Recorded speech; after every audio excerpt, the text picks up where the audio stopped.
1,00,000 మంది శివభక్తులతో కలిసి మహారుద్రాక్ష పూజలో పాల్గొనండి. వెంటనే కాల్ చేసి మీ పేరును నమోదు చేసుకోండి. నమస్తే అండి. నమస్తే రాధా. సో భారతి గారు, మనం బాగానే చూస్తూ ఉంటాం, బాగానే వింటూ ఉంటాం, రేప్స్, ఆడవాళ్ళ మీద అత్యాచారాలు, నెలల బిడ్డ నుంచి ముసలి వాళ్ళ వరకు వదలరు. ఒకవేళ చనిపోయిన శరీరం ఆడదానిదైనా కూడా డెడ్ బాడీని కూడా వదలని వాళ్ళు ఉన్నారు.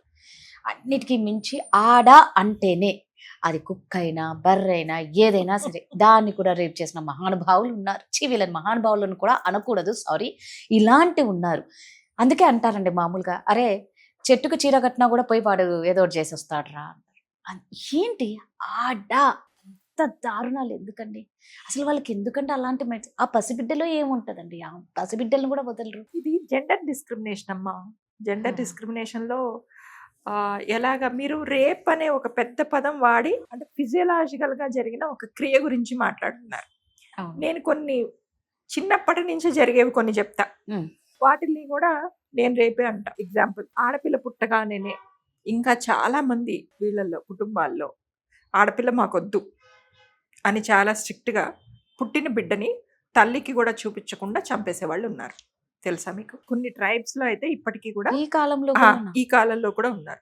కొన్ని ట్రైబ్స్ లో అయితే ఎస్పెషల్లీ ఆ వడ్ల గింజలు అట్లాంటివి అంటారు కదా, అవి ఇప్పటికీ కూడా ఆడపిల్ల అనగానే ఆ గుడ్డుని తీసుకొస్తే అవి వేయడానికి ప్రత్యేకించి ఉంటారు కొంతలు, వాళ్ళు పెద్దవాళ్ళు, వాళ్ళకే తెలుసు టెక్నికల్ గా ఎట్లా వేయాలి, వేసి ఇట్లా గొంతు పట్టేసుకుంటే అమ్మాయి ఎలా చనిపోతుంది అని అనేసి. సో మరి బిడ్డ పుట్టాక భగవంతుడికి తెలియదు కదా, సృష్టికి తెలియదు కదా, సృష్టిలో అయితే తేడా లేదు కదా, ఆడ మగ అనే తేడా. మరి భగవంతుడి సృష్టి వల్ల, ఒక సృష్టి కార్యం వల్ల జరిగిన బిడ్డని మీరు ఎలా చంపుతారు? ఇది రేపు కాదా?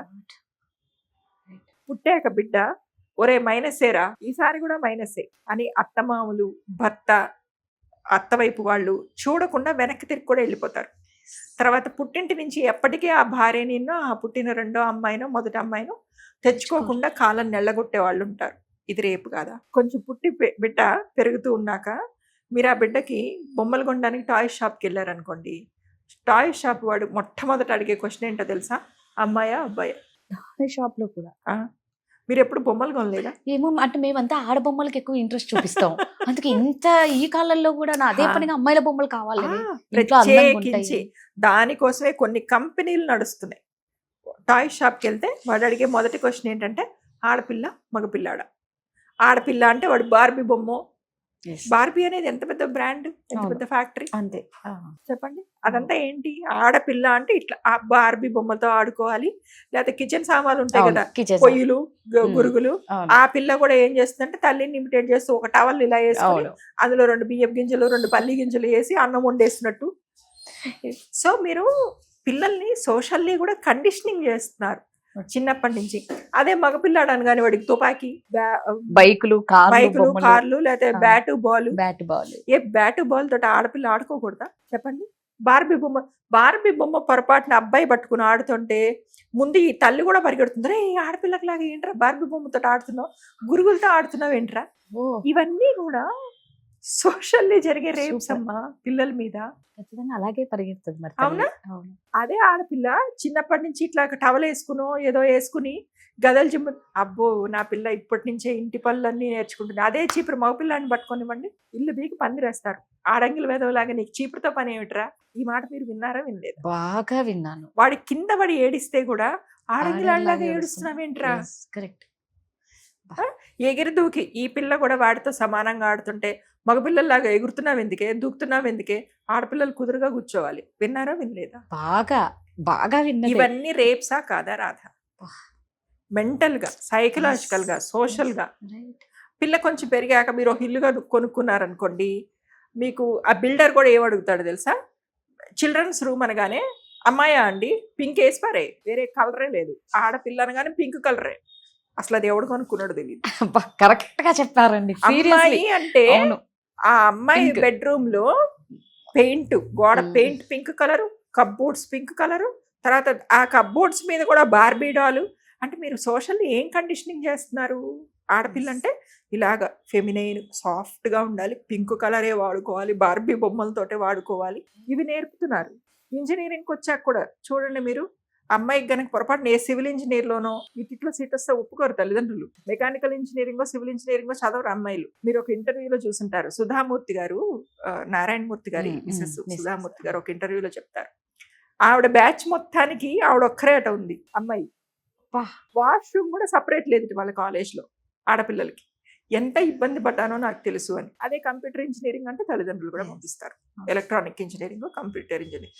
సో మీరు ఒక ఫిజియలాజికల్ గా జరిగే రేప్ గురించి మాట్లాడుతున్నారు సొసైటీలో, కానీ బిడ్డ పుట్టిన దగ్గర నుంచి ఈ జెండర్ డిస్క్రిమినేషన్ అనేది జరుగుతూ ఉన్నప్పుడు మగవాడికి ఆడపిల్ల అంటే నాకన్నా తక్కువ, నేను ఏం చేసినా భరించే ఒక వస్తువు అన్న ఫీలింగ్ని మీరు సోషల్గా వాడికి కండిషనింగ్ చేస్తున్నప్పుడు వాడు అలాగే బిహేవ్ చేస్తాడు.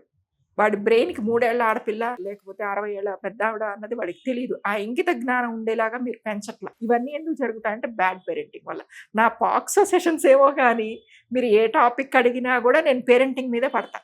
అది అది అక్కడ నుంచి కదా వచ్చేది. మీరు ఎప్పుడైతే జెండర్ ఈక్వాలిటీ, ఎప్పుడు కూడా ఆడపిల్లలు మేం పై చేయిగా ఉండాలి అని అడగట్ల. జెండర్ ఈక్వాలిటీ పిల్లలకి నేర్పుతారో, ఇద్దరూ కలిసి ఒకటే బొమ్మలతో ఆడుకుంటారో, ఇద్దరూ కలిసి ఒకటే చదువుకుంటారో, డొమెస్టిక్ వర్క్ ఇద్దరూ కలిసి చేసుకుంటారో, లేదా ఆడపిల్లలు మగపిల్లలు ఇద్దరు ఉద్యోగస్తులైనా నిద్రలేగోగానే కొంగు బొడ్లో దోపుకొని కిచెన్ లోకి పరిగెత్తికెళ్ళి ఛాయ్ పెట్టేది ఆడపిల్ల ఉంటుంది, న్యూస్ పేపర్ పట్టుకొని హాల్లో కూర్చునేవాడు అబ్బాయి ఉంటాడు.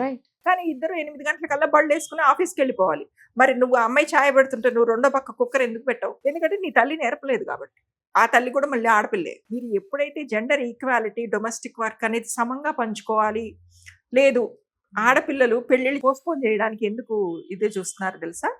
వాళ్ళ కెరియర్ పీక్ స్టేజ్లో ఉన్నప్పుడు వీళ్ళకి పెళ్ళి కన్సీవ్ అయ్యారనుకోండి, కెరియర్ ఆడపిల్లే వదిలేస్తుంది. ఎందుకంటే పిల్లల్ని పెంచాలి కాబట్టి. పిల్లల కోసం కెరియర్ని వదిలేసుకున్న అమ్మాయిల్ని మీరు చూపించమంటే మీ కళ్ళ ముందు 100 మందిని చూపిస్తారు. ఖచ్చితంగా పిల్లల కోసం కెరియర్ని వదిలేసుకున్న ఒక అబ్బాయిని నాకు చూపించండి. సో మీరు జెండర్ ఈక్వాలిటీ అనేది అసలు చిన్నప్పటి నుంచి నేర్పించకుండా, ఇంటి నుంచి సొసైటీ నుంచి ఎలాంటివి నేర్చుకోకుండా, అబ్బాయి అనేవాడు ఆడది అంటే నాకన్నా తక్కువ, నేను ఆధిపత్యంలో ఉన్నాను, నేను ఏం చేసినా చెల్లుతుంది అనే మైండ్ సెట్ తోటి పెరిగినప్పుడు వాడికి వయసు 3 ఏళ్ళ 30 ఏళ్ళ 60 ఏళ్ళ తోచదు. మీరు ఫిజికల్ రేప్ గురించి మాట్లాడుతున్నారు, ఇవన్నీ కూడా సోషల్ రేప్. రైట్. బా సూపర్ అండి. నిజంగా ఎంత మందికి నచ్చుతుందో మీరు చెప్పిన దాంట్లో 100% నిజం ఉంది తెలుసా. 90% ఇళ్ళల్లో ఇవి చూస్తూనే ఉంటాం. ఎందుకంటే అదో ఒక ఫ్యామిలీ అందరూ కూర్చొని భోజనం చేస్తున్నారు అనుకోండి, తల్లి కూతురేమో వంటింట్లోంచి సామాన్లు తెచ్చి పెడతా ఉంటారు, తండ్రి కొడుకు కూర్చొని తింటా ఉంటారు. అదే జరుగుతుంది కదా. అది అదొక ఈక్వాలిటీ అనేది పేరెంటింగ్ నుంచి రావాలి. రైట్. అది నేర్పించకపోతే మీరు 2026 కాదు 3026లో కూడా మనలాంటి ఇంకో ఇద్దరు కూర్చుని ఇంకొక రాధ ఇంకొక భారతి సూపర్ ఇదే రేపు గురించి మాట్లాడుకుంటారు. సూపర్ చెప్పారు. Thank you.